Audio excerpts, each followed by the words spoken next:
Hello friends, எல்லோருக்கும் வணக்கம். Welcome to எங்க நியூஸ் சேனல். ஆக்சுவலாக அன்றைக்கி எல்லாரும் மார்க்கெட்டை பார்த்துருப்பீங்க. இன்றைக்கி ஒரு பாசிட்டிவ் கொடுத்துருந்து மார்க்கெட்டு. ஸோ பாசிட்டிவில் தான் க்ளோஸ் பண்ணியிருக்காங்க. நிஃப்டி பேங்க் மட்டும் நெகட்டிவில் க்ளோஸ் பண்ணியிருந்தாங்க. நிஃப்டி 50 பார்த்தீங்கன்னா ஒரு 160 பாயிண்ட்ஸ் பாசிட்டிவ், சென்செக்ஸ் ஒரு 496 பாசிட்டிவ். நிஃப்டி பேங்க் மட்டும் நான் சொன்ன மாதிரி 12 பாயிண்ட்ஸ் நெகட்டிவில் க்ளோஸ் பண்ணியிருக்காங்க. நிஃப்டி ஐடி வந்து 338 பாயிண்ட்ஸ் பாசிட்டிவில் க்ளோஸ் ஆயிருக்கு. பிஎஸ்சி ஸ்மால் கேப் ஒரு 467 பாயிண்ட்ஸ் பாசிட்டிவில் க்ளோஸ் பண்ணியிருக்காங்க.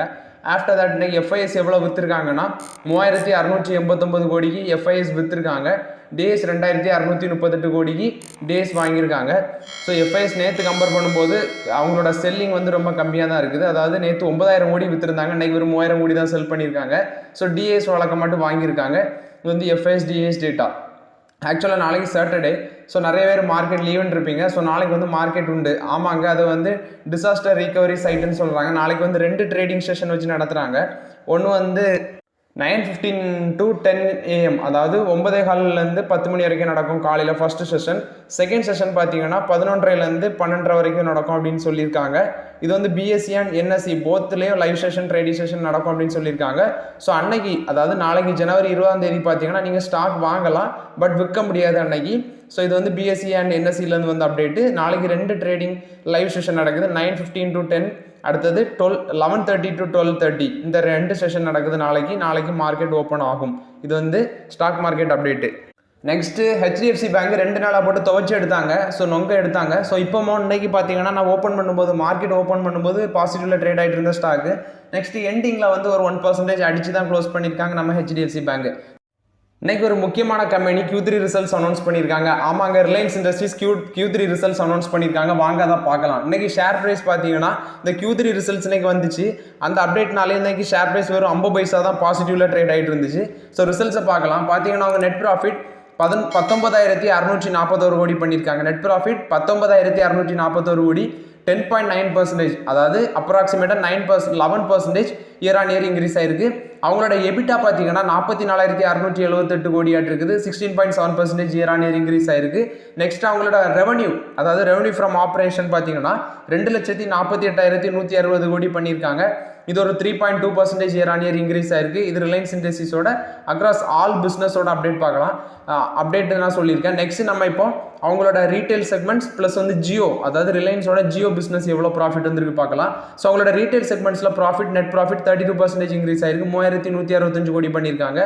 அவங்களோட ரெவன்யூ பார்த்தீங்கன்னா 83,063 கோடி பண்ணியிருக்காங்க. ரீட்டைல் பிஸ்னஸில் 32% வந்து நெட் ப்ராஃபிட் வந்து இன்க்ரீஸ் ஆயிருக்குது.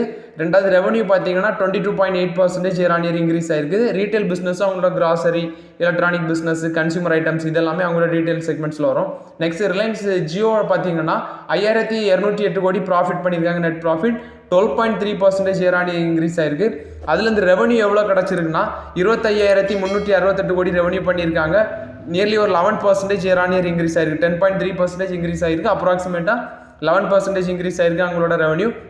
அந்த கம்பெனி வந்து புதுசாட்டு 11.2 மில்லியன் யூசர்ஸ் இந்த டிசம்பர் குவார்ட்டரில் ஆட் பண்ணியிருக்காங்க. டோட்டலாட்டி இப்போ அவங்க கைவசம் 470.9 மில்லியன் யூசர் வச்சிருக்காங்க. ஸோ அடுத்தது அவங்களோட எபிட்டா பார்த்தீங்கன்னா 12% இந்த 3 மந்த்ஸில் இன்க்ரீஸ் ஆயிருக்குன்னு சொல்கிறாங்க. அவங்களோட டோட்டல் டேட்டா டிராஃபிக் அது பார்த்தீங்கன்னா ஜியோ நெட்வொர்க்கு 32% இன்க்ரீஸ் ஆயிருக்கு இந்த டிசம்பர் குவார்ட்டரில். ஸோ இது ரிலையன்ஸ் இண்டஸ்ட்ரீஸோட Q3 ரிசல்ட்ஸ். டாடா டெக்னாலஜிஸ் பார்த்தீங்கன்னா தெலுங்கானாவில் ஒரு 15,000 கோடி இன்வெஸ்ட்மெண்ட் பண்ணுறாங்க. அது எதுக்குன்னா அஃபிலியேட்டட் ஸ்கில்லிங் சென்டர் தான் அமைக்க போகிறாங்க. டாடா டெக்னாலஜிஸ் $1.80 பில்லியன் தெலுங்கானாவில் இன்வெஸ்ட்மெண்ட் பண்ணுறாங்க. இந்தியன் வேல்யூஷனில் பார்த்தீங்கன்னா 15,000 கோடி. ஸோ இது டாடா டெக்னாலஜிஸில் வந்து அப்டேட்டு. நெக்ஸ்ட்டு நம்ம அந்த ஐடிசியில் பார்த்தோம், அந்த ஜிக்யூஜி பார்ட்னர்ஸ் வந்து அதானி குழுமத்தில் எவ்வளோ இன்வெஸ்ட்மெண்ட் பண்ணாங்க, அதே மாதிரி ஐடிசிலையும் இன்வெஸ்ட்மெண்ட் பண்ணியிருந்தாங்க. ஸோ அந்த ஃபாரின் இன்வெஸ்டர் ஜிக்யூஜி பார்ட்னர்ஸுக்கு ஒரே நாளில் இந்த ஐடிசி வந்து 30% வந்து லாபம் கொடுத்துருக்காங்க அப்படிங்கிற அப்டேட் கிடச்சிருக்கு. ஸோ இது ஐடிசியில் வந்து அப்டேட்டு. நெக்ஸ்ட்டு நீங்கள் எல்லோரும் கோச்சிங் கிளாஸ் போவீங்க. ஸோ இப்போ கோச்சிங் கிளாஸ் போகிறவங்களுக்கும் கவர்மெண்ட் ஒரு கடிவாளம் போட்டிருக்காங்க. என்ன கடிவாளம்னு பார்த்தீங்கன்னா 16 வயசுக்கு மேலே இருக்கவங்க தான் கோச்சிங் கிளாஸ் போகணும், 16 வயசுக்கு கீழே இருக்கவங்க கோச்சிங் கிளாஸ் போகக்கூடாது அப்படின்னு ஒரு ரூல் போட்டிருக்காங்க. ஸோ இது ஒரு முக்கியமான அப்டேட்டு. டாடா ஸ்டீலில் வந்து அப்டேட்டு. டாடா ஸ்டீல் வந்து அவங்களோட போர்ட் டால்போர்ட் பிளான்ட் யூகேல இருக்குது, சவுத் வேல்ஸில். அவங்க வந்து என்ன சொல்கிறாங்கன்னா இவங்களோட முடிவால் ஒரு 3000 பேருக்கு வேலை போகும். டாடா ஸ்டீல் என்ன சொல்கிறாங்கன்னா அவங்க வந்து பிளாஸ்ட் ஃபர்னன்ஸ் மூலம் மட்டும் ஸ்டீல் ப்ரொடக்ஷன் பண்ணுறத இப்போ க்ளோஸ் பண்ண போகிறாங்க அப்படின்னு சொல்லியிருக்காங்க டாடா ஸ்டீல். ஸோ அதனால வந்து இது 3000 பேருக்கு வேலை போகும் அப்படின்னு சொல்லியிருக்காங்க. இது டாடா ஸ்டீலில் வந்து அப்டேட்டு. Next Sony மெர்ஜரு. ஸோ அதில் வந்து இன்னைக்கு டீல் வந்து இன்னைக்கு தான் தெரியும். அந்த $10 billion டீல் வந்து இன்னைக்கு க்ளோஸ் ஆகுமா க்ளோஸ் ஆகாதான்னு இன்னைக்கு அந்த நியூஸ் வரும். ஸோ இது Sonyயை பொறுத்த வரைக்குள்ள அப்டேட்டு. நெக்ஸ்ட் விப்ரோவில் வந்து அப்டேட் என்னன்னா ஹியூபான் எனர்ஜியில் வந்து அவங்க 14% ஆஃப் த ஈக்விட்டி ஷேரை அக்யூசிஷன் பண்ணுறாங்க. 3.17 crore, அதாவது 3.17 கோடி அவங்க இன்வெஸ்ட்மெண்ட் பண்ணுறாங்க. இது வந்து ஒரு ரினியூவபிள் எனர்ஜி. இவங்களோட ஆஃபீஸ் பார்த்தீங்கன்னா மகாராஷ்டிராவில் இருக்குது. ஸோ நெக்ஸ்ட் HUL வந்து அப்டேட் என்னன்னா இவங்க வந்து 27.73% ஆஃப் த ஸ்டேக்கை டிரான்சிஷன் சஸ்டைனபிள் எனர்ஜி சர்வீஸ் இந்த கம்பெனியில் அக்யூசிஷன் பண்ணுறாங்க. இது HUL வந்து அப்டேட்டு. டாடா கன்சூமர் ப்ராடக்ட்ஸில் வந்து அப்டேட்டு. January 19 பார்த்தீங்கன்னா அவங்களோட போர்ட் மீட்டிங் நடந்துச்சு. நான் ஆல்ரெடி இன்ஃபார்ம் பண்ணியிருந்தேன். ஸோ இவங்க டாடா கன்சூமர் ப்ராடக்ட்ஸ் என்ன சொல்லியிருக்காங்கன்னா அவங்க வந்து 3500 கோடி வந்து ஃபண்ட் ரைசிங் பண்ண போகிறாங்கன்னு ஆல்ரெடி சொல்லியிருந்தேன். ரீசன் என்னன்னா கேபிட்டல் ஃபுட்ஸ் அண்ட் வந்து ஆர்கானிக் ஃபுட்ஸ் அவங்க அக்யூசிஷன் பண்ண போகிறாங்க. ஸோ அதனால 3500 கோடி ஃபண்ட் ரைசிங் பண்ணுறாங்க. ஏன்னா 3500 கோடி ஆல்ரெடி அவங்களோட பேலன்ஸ் ஷீட்டில் இருக்குன்ட்டு அந்த சிஓவே சொல்லியிருந்தார், சுனில் டிசோசா. ஸோ நான் ஆல்ரெடி சொல்லியிருந்தேன். ஸோ இப்போ 3500 கோடி வந்து அவங்களோட ஃபண்ட் ரைசிங் மூலமாட்டு திரட்டுறாங்க அப்படின்னு சொல்லியிருக்காங்க. இது அதுக்கு வந்து போர்டு வந்து அப்ரூவலும் கொடுத்துருக்காங்க. ஹிந்துஸ்தான் யூனிலிவர் பார்த்தீங்கன்னா அவங்களோட Q3 ரிசல்ட்ஸ் அனௌன்ஸ் பண்ணியிருக்காங்க. ஸோ இது ஒரு FMCG பிளேயர் தான். ஸோ இவங்க வந்து நெட் ப்ராஃபிட் 2519 கோடி பண்ணியிருக்காங்க அந்த டிசம்பர் குவார்ட்டரில். ஜஸ்ட் ஒரு 0.55% இன்க்ரீஸ் ஆயிருக்கு. So same quarter last year compare பண்ணும்போது ஒரு 14 கோடி எக்ஸ்ட்ரா பண்ணியிருக்காங்க ஹிந்துஸ்தான் யூனிலிவர். பட் எஸ்டிமேஷன் பண்ணதை விட கம்மியாக தான் வந்திருக்கு. நெக்ஸ்ட் இவங்களோட ரெவன்யூவில் அடி வாங்கிட்டாங்க. ரெவன்யூ பார்த்தீங்கன்னா 14,928 கோடி பண்ணியிருக்காங்க. அதே சேம் குவார்ட்டர் லாஸ்ட் இயரில் பார்த்தீங்கன்னா அவங்க 14,986 கோடி பண்ணியிருந்தாங்க. ஸோ ஒரு 0.38% வந்து ஃபால் ஆயிருக்கு அவங்களோட ரெவன்யூ. அது மட்டும் இல்லாமல் அதாவது ப்ரீவியஸ் குவார்ட்டரில் பார்த்தீங்கன்னா 15,027 கோடி பண்ணியிருந்தாங்க. ஸோ அதை கம்பேர் பண்ணும்போது 0.6% இவங்க ரெவன்யூ கீழே விழுந்திருக்கு. ஸோ இது FMCG செக்டரில் நமக்கு வந்து ITC ராஜா இருக்கும்போது நமக்கு இந்த கம்பெனிலாம் இப்போதைக்கு வேல்யூஷன் டச் பண்ண முடியாது. ஸோ நம்ம டெஃபினட்டாக ITCலே நம்ம கான்சன்ட்ரேஷன் பண்ணலாம் FMCG செக்டரில். SBIயில் வந்து அப்டேட்டு. SBIனா ஸ்டேட் பேங்க் ஆஃப் இந்தியா. இவங்க என்ன சொல்கிறாங்கன்னா இவங்க வந்து அசட் ரீகன்ஸ்ட்ரக்ஷன் கம்பெனிஸ் கூட பேச்சுவார்த்தையில் இருக்கிறாங்க. அவங்களோட 1272 கோடி வேல்யூவில் லோனை விற்கிறதுக்கு தான். அதாவது இந்த லோன் எதோடது பார்த்தீங்கன்னா ஹிந்துஸ்தான் நேஷனல் கிளாஸ் இந்த கம்பெனியோட லோனுன்னு சொல்கிறாங்க. ஸோ இந்த லோனை வந்து வேறு ஏதாவது இது வந்து இந்த லோன் வந்து கார்பரேட் இன்சால்வன்சி ப்ரொசீஜிங் போயிட்டு இருக்குது. ஸோ இதை வந்து 1272 கோடி வேல்யூன்னு சொல்கிறாங்க. ஸோ இதை வந்து அசட் ரீகன்ஸ்ட்ரக்ஷன் கம்பெனிஸ்கிட்ட செல் பண்ணுறதுக்கு பேச்சுவார்த்தை போயிட்டு இருக்குன்னு சொல்கிறாங்க. இது SBI பேங்க்கில் வந்து அப்டேட்டு. JSW குரூப்போட இன்னொரு கம்பெனி தான் JSW இன்ஃப்ராஸ்ட்ரக்சர். இவங்க பார்த்தீங்கன்னா one of the company acquisition பண்ணுறதுல லீடிங்கில் இருக்கிறாங்க அந்த ரேஸில். எந்த கம்பெனின்னு பார்த்தீங்கன்னா one of the logistic service provider company தான் நாவ்கர் கார்பரேஷன் லிமிடெட். இதை அக்யூசிஷன் பண்ணுறதுக்கு இவங்க வந்து லீடிங்கில் அந்த ரேஸில் வந்து லீடிங்கில் இருக்கிறாங்க அப்படின்னு சொல்கிறாங்க. இது JSW இன்ஃப்ராஸ்ட்ரக்சரில் வந்து அப்டேட். அல்ட்ராடெக் சிமெண்ட் வந்து Q3 ரிசல்ட் சொல்லியிருக்காங்க. 68% net profit year on year jump ஆயிருக்குன்னு சொல்லியிருக்காங்க.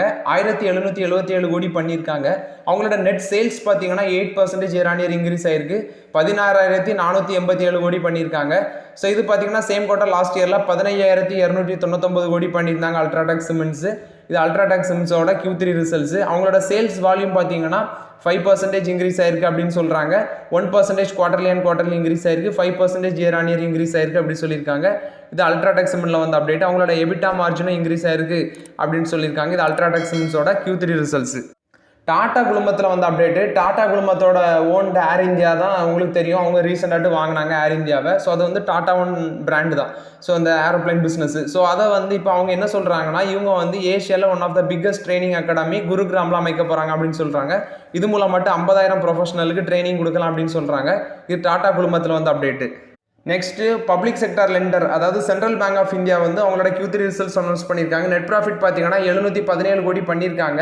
ஸோ நியர்லி அவங்க 56.7% ரைஸ் ஆயிருக்கு. சேம் குவார்ட்டர் லாஸ்ட் இயரில் பார்த்தீங்கன்னா 458.22 கோடி பண்ணியிருந்தாங்க. ஸோ அதை கம்பேர் பண்ணும்போது கிட்டத்தட்ட ஒரு 300 கோடி அப்ராக்சிமேட்டாக இன்க்ரீஸ் ஆயிருக்கு.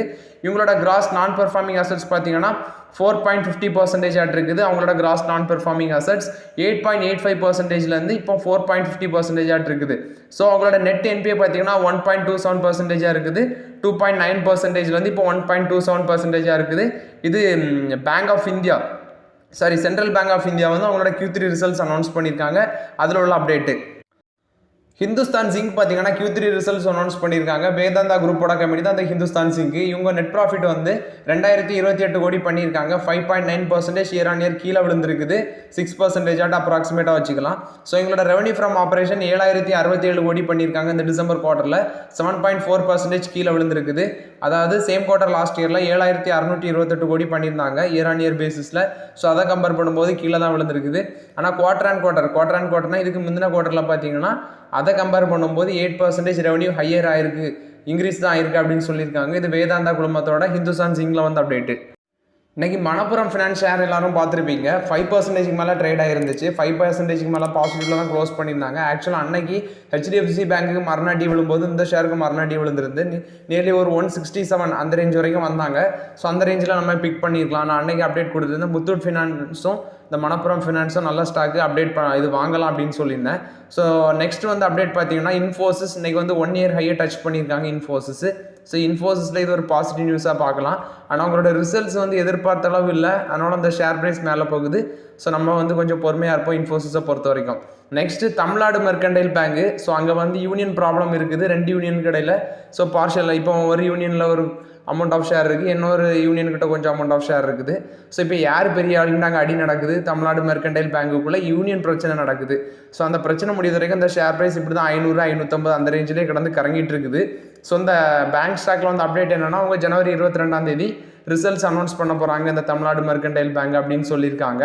நெக்ஸ்ட் RBL பேங்க் பார்த்தீங்கன்னா அவங்களோட Q3 ரிசல்ட்ஸ் அனௌன்ஸ் பண்ணியிருக்காங்க. நெட் ப்ராஃபிட் 11% ஜம்ப் ஆயிருக்கு. 233 கோடி நெட் ப்ராஃபிட் பண்ணியிருக்காங்க. அவங்களோட அசட் குவாலிட்டி வந்து ஸ்ட்ராங்காக இருக்குது அப்படின்னு சொல்லியிருக்காங்க. நெக்ஸ்ட் அவங்களோட நெட் NPA பார்த்தீங்கன்னா ஃபர்ஸ்ட் கிராஸ் நான் பெர்ஃபார்மிங் அசட்ஸ் பார்த்துருந்தோம். அது வந்து 3.12% இருக்குது. 3.61% இப்போ 3.12% மாறி இருக்கு. நெக்ஸ்ட் அவங்களோட நெட் NPA பார்த்தீங்கன்னா 0.8% கம்மியாக இருக்குது. 1.18% நெட் அவங்களோட நெட் இன்ட்ரெஸ்ட் இன்கம் பார்த்தீங்கன்னா 1546 கோடியாக இருக்குது. 21% இன்க்ரீஸ் ஆகிருக்குது. சேம் குவார்ட்டர் லாஸ்ட் இயரில் 1277 கோடியாக இருந்துச்சு. ஸோ இது RBL பேங்க்கில் வந்து Q3 results update. So okay friends, ஆக்சுவலாக அன்றைக்குள்ள ரிலேட்டட் நியூஸ்லாம் பார்த்தோம், மார்க்கெட் ரிலேட்டட் நியூஸ்லாம் பார்த்தோம். ஸோ இன்றைக்கி வந்து அப்டேட்ஸ் என்னென்னா நாளைக்கும் மார்க்கெட் உண்டு. ஸோ இந்த வாரம் என்ன முடியல, நாளைக்கு மார்க்கெட் உண்டு. ஸோ மார்க்கெட் இன்றைக்கி அப் ட்ரெண்டில் போயிருக்குது. ஸோ 2-3 நாள் அடிச்சிருந்தாங்க. ஸோ நல்ல ஸ்டாக்ஸ் எல்லாம் நமக்கு வந்து இன்னும் கீழே விழ சான்சஸ் அதிகமாக இருக்குது. ஃபண்டமெண்டலி குட் ஸ்டாக்ஸ்லாம் இன்னும் நமக்கு இறங்கி ஒரு பையிங் ஆப்பர்ச்சுனிட்டி டெஃபினட்டாக கிடைக்கும். குறிப்பாட்ட ஐடி ஸ்டாக்ஸில் கொஞ்சம் பொறுமையாக இருங்க. எனக்கு தெரிஞ்சு பையிங் ஆப்பர்ச்சுனிட்டி கிடைக்க சான்சஸ் இருக்குது. ஏன்னா அவங்களோட ரிசல்ட்ஸ் வந்து எக்ஸ்பெக்ட் பண்ண அளவு இல்லை. ஸோ நம்ம கொஞ்சம் பொறுமையாக இருப்போம். ஸோ மார்க்கெட் இன்னும் கீழே விடும். ஸோ நான் சொன்ன மாதிரி மணப்புரம் ஃபினான்ஸு அந்த முத்தூட் ஃபினான்ஸு அன்னைக்கு வந்து பையிங் ஆப்பர்ச்சுனிட்டி கிடச்சி இப்போவும் வாங்கலாம். ஸோ பெரிய அளவுலாம் ஒன்றும் அந்த ஷேர் வந்து இன்னும் ரிட்டர்ன் கொடுக்கலாம். அவங்களோட ப்ரைஸ் ட்ரேடிங்ஸ்லாம் முத்தூட் ஃபினான்ஸுக்கு ஒரு 15, இவங்க வந்து ஒரு மணப்புரம் ஃபினான்ஸ் 9 நினைக்கிறேன் அந்த ரேஞ்சில் தான் இருக்குது. ஸோ அது மாதிரி ஃபார்மா செக்டரில் நாட்கோ ஃபார்மா வாங்குங்க. அடுத்தது ITC வாங்குங்க. ஸோ இந்த மாதிரி ஃபண்டமெண்டல் குட் ஸ்டாக்ஸ்லாம் நீங்கள் அக்யூசியேஷன் பண்ணுங்கள். ITC இப்போ வந்து 478 ரூபாலாம் இருக்குது. ஸோ அது வந்து இந்த GQG பார்ட்னர்ஸ் வாங்கினதுனால சடனாக ஒரு ஏற்றம். ஸோ ITC வந்து லாங் டேர்முக்கு நல்ல ஸ்டாக் தான். அது எல்லாத்துக்குமே தெரியும். ஸோ எந்த யூடியூபர் எடுத்தாலுமே ITC தான் பேசுகிறாங்க. ஸோ ஓகே ஃப்ரெண்ட்ஸ், இந்த வீடியோ உங்களுக்கு பயனுள்ளதாக இருந்தால் இந்த வீடியோ லைக் பண்ணுங்கள், சப்ஸ்கிரைப் பண்ணுங்கள், கமெண்ட் பண்ணுங்கள். Okay friends, thank you.